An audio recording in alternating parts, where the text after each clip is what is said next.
Describe your experience, what happened. Basically, I had been asleep, and suddenly you hear this loud bang, followed by a couple of other bangs, and we were thrown around a little bit because there aren't any seat belts.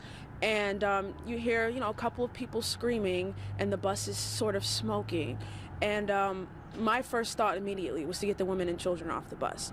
So another gentleman and myself, he climbed out first, and then I held the window open, and we were assisting the women and children getting off the bus, and then eventually everyone else, and we were the last ones to get off of the bus.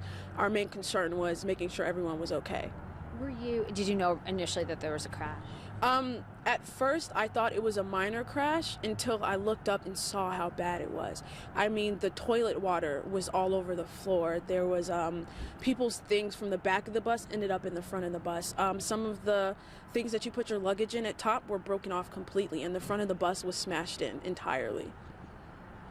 How were you feeling? Because I see that your leg is injured. So did you feel hurt right away? Or? I didn't feel hurt right away because of the adrenaline, I guess. Initially, I was just concerned about everyone else. Like, there were children who were laying in the aisle, so we were making sure they were okay. And then once everything kind of settled down, that's when I felt the pain. What happened? Tell us about your injuries, which I'm so sorry about. It's okay. My main injury was a contusion to my left ankle, so it's pretty much a deep bruise, and it's swollen, and a couple of bruises and scratches, broken pieces of glass and things of the nature. Can you talk about, when you got out of the bus and you see everything and the bus driver was very hurt. I mean, what's going through your mind? My first thought was I need a cigarette. That was my very first thought. But to actually see it was different because you see him and he's stuck. And his head is kind of bent over into the steering wheel. He can't move. And, I mean, shattered glass everywhere. And the people they're pretty much in shock. Me, initially, I was sort of calm because I have experience with things like this. But everyone else was in complete shock. And my main priority was making sure everyone else felt okay.